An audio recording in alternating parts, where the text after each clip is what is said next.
Morning, everybody. Kevin back with Watches with Joe and Kevin. Moving on to season two, episode 7 of Pushing Daisies, as we are really getting towards the end, or about halfway through the final season, which is a real tragedy. We're obviously sticking with Stephen Root and his quest to find Ned's dad, as well as Chuck's father's watch. They were apparently in UN peacekeepers together at one point, which is really creative, of course, like everything else on this show. And what he's really doing is looking for watches. My guess of where we're going with the story on that is that in each of they found something, they buried something in the desert, and the watches are all 3 separate pieces that all 3 need to be together to retrace their steps and find what it was. He went to prison for 20 years. So I'm assuming that he's on a treasure hunt, and that's why he's looking for everybody, which means he ultimately doesn't have to kill anybody. But I mean, as we saw in the first episode with him with a gun, he seems willing to get what he's looking for. He now has the secret that Charlotte is not buried. I don't know what he can or will do with that information besides really keep going after Lily and Vivian. And this may force, ultimately Chuck to kind of come clean somehow and reconnect with her aunt mother. But I guess we'll see. And it wouldn't surprise me also if that just didn't happen at all. But we do have some narrative through lines that are still running, and that seems to be the biggest one right now. That, of course, and Emerson's search for his daughter, which I really hope we get back to and ultimately resolve. We'll go get started here. I want to thank all of our Patreon subscribers for being with us. Thank you, guys. Thank you to our super patrons: NJ, MTC93, Actuary Lurker, Anna, Balais Fuldez, ZY, Jeff, Derek Peterson, Yannick from Montreal, Sudugunda Varapu, Jamie Morgan, Christy Goverson, Diana Perry, Trey Contreras, Wolfgang Wolf, Lindsay Swift, Squick, Sweet Baby Silvernell, Adam Pacio, Matt Tyler, Lisa Glue, Chris O'Donnell, Katie K, Seth Walker, Everett Nation, and Humane Mac. Thanks so much, guys. Glad you're here with us. In the description below, you'll see a link to our Patreon page of full-length watch-alongs. On Pushing Daisies, we are a couple episodes ahead on Patreon of where we're on YouTube. Young Ned knew that playing with Eugene meant losing his marbles. For aside from Ned, Eugene had only 2 other companions. Bilbo, his lethargic Indian python, and Akbar, a bunny. So he's a Lord of the Rings and Star Wars fan? Oh no. Upon attempting to eat Akbar, the bunny, Bilbo the snake choked, killing them both. Oh no. He knew that giving Eugene his friends back would require 2 innocent creatures to die. And a big explanation. And a lie about how he found them both barely breathing when he went to bury them. He also believed an act of charity outweighed the consequences. Is this kid gonna wonder why his pets never die? Dress baking. I don't know what you're talking about. I'm talking about you've been up since before the sun, and there's a traffic jam of pies waiting to exit into the oven. Troubled seems more apt. About a certain man named Dwight. He's going to recognize you. If he hasn't already. That's really true. Why is he dating your aunt? But it does seem more than a little coincidental.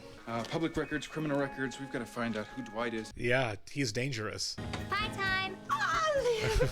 What a surprise, and with a pie. No need to stand on my account. I'm just here doing my duty. Dwight collects and appraises antiques. Lily is naturally suspicious of new liaisons, but I feel compelled to come clean about our relationship. I don't trust him further than I can spit.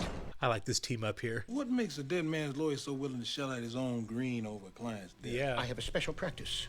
Gustav was my one client. He was a cantankerous bombast with a violent temper and a lust for power and wealth. I was in love with him. Why ain't the family paying the premium? His wife was his family, and she was the biggest leech of all. She ruined his life. She's gonna ruin his legacy. Gustav was robbed the night he died. Okay. Gustav Hoffer had lived the American dream.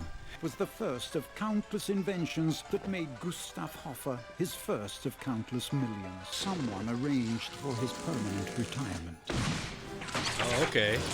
So absolutely murdered. Doesn't look like the richest man in town. They say he had the Midas touch. I love how they just keep him whatever condition they find him. I presume I'm dead. Let's get down to business. First, the matter of my will. It's in your lawyer's... Not that will. I have a new will. The will is in my trophy room. Go to the biggest trophy, center of the wall. Turn it clockwise. Who killed you? Who are you? You want justice? I don't want my hard-earned money going where it doesn't belong. No good gold-digging wife of mine doesn't get one damn dime. Who killed you? The bellman did it. Me and Dead Girl are gonna go chat up to Bellman. You go find that trophy room and get a hold of that will. That said, what's your take on Dwight dating Vivian? How long before he looks at a picture in Chuck and says, hey, there's that girl from the pie hole? Say, oh, there's that nice-looking young girl who served me a cappuccino in that one restaurant. I mean, she's right. It would be a big reach for him to remember her specifically. I'm like the worst widow ever. Elise, you must be the PIs. James Andrew, that's the bellman you wanted to see, is on his way. I don't think she killed him. Everybody who's anybody is gonna be here celebrating Gustav's death. Oh, no. I don't even know which one to begin with. Turn the largest trophy clockwise. Mrs. Hoffer said you wanted to see me. Well, what exactly were you porting the night your boss had a close encounter with his light fixture? I was at a key party. James Andrew Wow. is definitely not the killing type. You did stand to gain the most from your late husband's death. You think I totally did it? Well, FYI, I was at a charity ball the night of the murder. Yep, Ned brought it to life when he touched it. Yep. Orbis Provox. Okay, I have no idea what that means. I don't think I'm supposed to. We find the killer, we'll find that will. Whatever happened to the bellman did it? Well, he's hiding something, but 15 people vouching for him at a key party, well, that's an airtight alibi. So how does a safe with some cryptic Latin phrase scrawled inside change anything? Rich people are getting robbed left and right by some happy hooligan who leaves the same Latin calling card at every scene. I gotta go see a buddy at the police station. Great. Seems like the mysterious Dwight didn't exist before checking into the Come and Sleep motel. Lily hates and Vivian is completely gah. Good news is, you're not even on his radar. We know Dwight's got a strange preoccupation with your father's pocket watch. Maybe we give it to him and he goes away. I could wake my dad and ask him. Chuck. I'm just saying that it would be a shortcut to finding out who Dwight is and what he wants. I know you want to say goodbye to your father, and I know a lifetime of goodbyes can't be condensed into a single minute. He's been dead You for have to 20 watch him years. die all over again. I love you too much to make you suffer like that. Police say that our serial robber always makes a donation to charity the day after he robs someone. Maybe Gustav Hoffer was being robbed by a latter named Robin Hood. Killed by him. I know where we can find a bellman with a charity streak. This is crazy. This goes like the Salvation Army.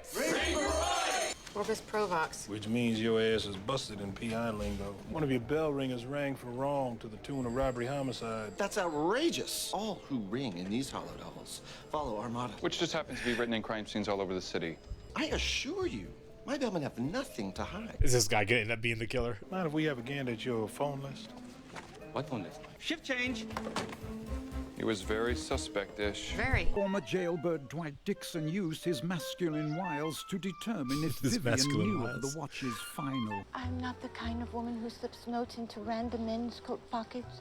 It's something about you. Dwight felt his cold heart warm. Really? Ever so much. That surprises me that she's getting to him. I was saddened to hear that Charles' watch was buried with your dear late niece, but what a fine gesture that was. So, others were able to see poor Charlotte at peace with the watch before her dear soul was committed to the ground. I encouraged her to take the pleasure cruise that ended so unpleasantly. Decided to leave vicariously and push Charlotte out the door. Oh, that would feel really, really crappy. In his search for a brass pocket watch, Dwight Dixon found a heart of gold. As a reminder to stop living vicariously and start living. Probably seen her face before.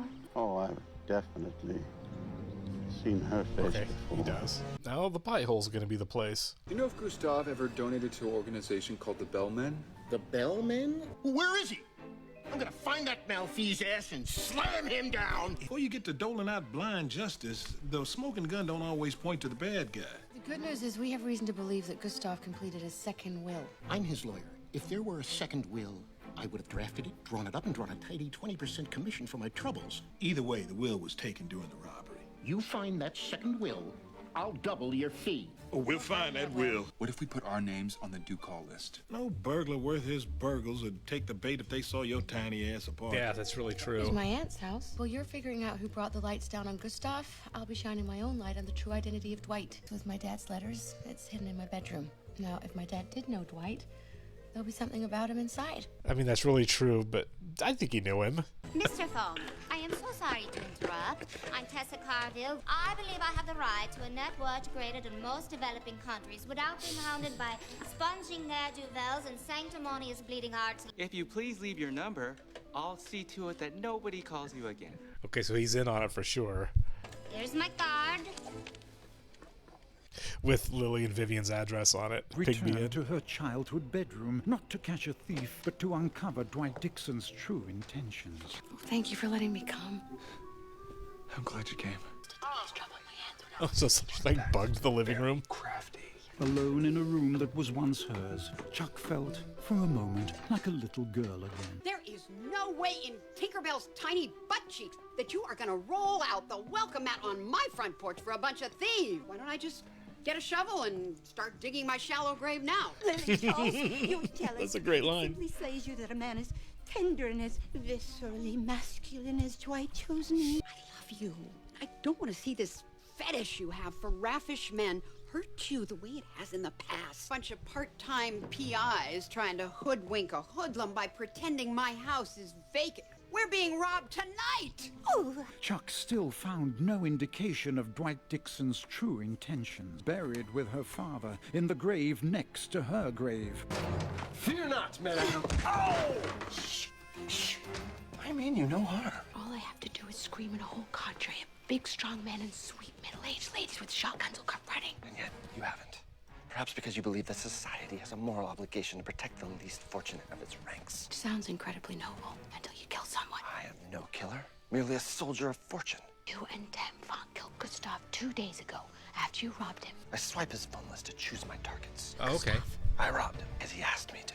He asked you to rob him. He was writing a new will and needed to know whether to name his wife as beneficiary.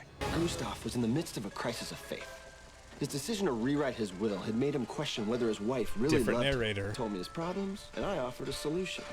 I agreed to rob him. If his wife stayed faithfully by his side, his concerns could be laid to rest. But Gustav's wife intervened, and I had to get out. I take only what people can afford to lose, and that certainly doesn't include their lives. Let him go? What if he's a cold-blooded murderer? Shut it, Kitchen. It's an act of charity to... Shouldn't have let him go. It was a mistake. You're really angry at me. I'm out of counter space, so I'm stress baking in my head. Maybe Rob was telling the truth. Maybe it was Gustav's musket-toting wife that dropped the chandelier on his head. Stakeouts are only fun when there are binoculars for everybody. Stakeouts are only fun when you got a good football game to listen to. It seemed like a good time to have weighty conversations. If Dwight figures out that I'm not dead, it may be the best thing that ever happened to me. What's the worst that could happen? Pie Maker becomes a sideshow in the circus of fun, and I earn my wages peddling tickets. Ever since I was little, I'd have this dream that somebody found out what I could do. Ends in a small white room where little bits are cut out of me until there's nothing left to cut. That's awful. Yeah. Still won't wake up my dad and find out what Dwight wants. You're putting my emotional well-being before your fear. It's Gustav's widow and the bellman petting. Okay, there you go. Motive? Across town, all that remained of Charles was a loving box of memories. Although Charles, the man who had set so much in motion, was long gone, Hey. Dwight Dixon, the man who intended to bring it all to a crashing end, was still here. Oh, you're here all by your lonesome. No, Oh my I'm not God. here all by my lonesome. Like to leave a message for your friends? Yeah, I'll just grab a pad. It's around here somewhere. She'd received the mysterious Dwight's message, loud and clear. Yeah, this is a mess. Dwight Dixon had discovered Chuck, a.k.a. Charlotte Charles's true identity. Having acquired the brass pocket watch he so eagerly sought, Dwight Dixon set his sights on Vivian's heart of gold. You can turn your fanny right around and walk away, mister. We're done buying what you're peddling. And how long do you suppose she'll stay interested in the wares of a two-bit huckster? You're nothing like Charles. I think you'd find that Charlie and me are more similar than you'd reckon. We had the same ambitions. He made bad decisions. You were a bad decision. Has landed him with a baby girl. I don't think I ever had the opportunity to express my condolences. What a lovely gesture to bury your daughter with her father's watch. Get gone and stay gone. What in hell's kitchen? But when she saw the overturned dirt, she thought about the pocket watch and the man obsessed with its whereabouts. Oh, that's going to push a button for her for sure. Your alibi never checked out. You never went to that charity ball. Why'd you do it, Elise? I didn't do anything. You were canoodling and cahooting, and you were cahooting to kill. We cahooted to keep quiet about our affair. I never even saw the robber, and even if I did... Ugh. Why is everybody pointing their gun at me? If she's telling the truth and didn't storm in on Rob Bright robbing the house, then... Our robbing hoods had us hoodwinked. Yeah, so Chuck really shouldn't have let him go. I'll thank you to keep your sidearm holstered, sir. You're a lying liar and a murderer, both of which are bad. You slaughtered a senior citizen. That'll buy you a ringside seat in hell. Gustav was the victim of a tragic accident. Born of good deeds, I might add. Gustav's will. It was in his safe. I trust my quest to rob from the rich and give to the poor may continue. And I want to see your ass in jail. I was afraid you might feel that way. Move. I thought he was going to drop on him. He deserves the creme de la creme. One word from me, and you are out of the will. Gustav had not only seen her adulterous ways, but also the way Daniel Hill defended his good name, resolved to leave his estate to his esquire. Oh, that's really nice. Gustav refused to play his role. Rob Wright insisted Gustav keep his end of the bargain. Give me the... Gustav's revised will. You get the whole Hoffer coffer. Lily Charles sought to convince her sister that the mysterious Dwight was bad news. Holy crap.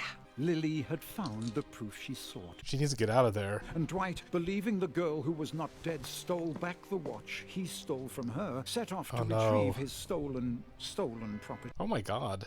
So he's going after Chuck. This left the pie maker no choice. He must first unearth Chuck's father. This can't look pretty. Really nervous and uncomfortable. It's not too late to turn back. We have other options. We could leave town. If I knew the consequences, I never would have alive again to my mother, and I had her for 7 hours. You're the real swashbuckling do-gooder. It's And true. I love you. I hope you still feel that way when this is over. Oh, we're doing a cliffhanger. They've done cliffhanger-y things before, like when Paul Rubens, was coming back by, when we saw Stephen Root come by with the gun, the half-brother's house. So we've done a bit cliffhanger before, but this is straight-up cliffhanger, like going into the grave of a guy who's been dead for 20 years. So that's not, or 22? Yeah, 20-ish years. That's not going to be awesome. I'm assuming the body's there, right? Is this going to be a thing where we had kind of a similar reveal where, like, the grave opens up and he's not there? But he was actually dead, so he's going to be there. We're going to have this conversation. I doubt we're really going to see Chuck's dad because, I mean, they've shown some pretty gruesome things before on the show, but that would be taking it up a lot, I feel like. Plus, I have no idea how much is left of him. It might be pretty skeleton-y at this point, and how can that talk? So yeah, I have no idea what to expect at the beginning of the next episode, but I can't wait for it. This was really nice. I like when everything kind of gets resolved, and like they always give some people on the show get a sense of closure. It's not just justice, but closure as well, kind of like the lawyer got in this one. We always have a little bit of that after all of these investigations, that somebody finds peace beyond just somebody paying for their crimes. It's always a really nice touch to it that I really love about this show, and I expect that to continue the rest of the way. Yeah, all right, I'll catch you in the next one, guys. Thank you.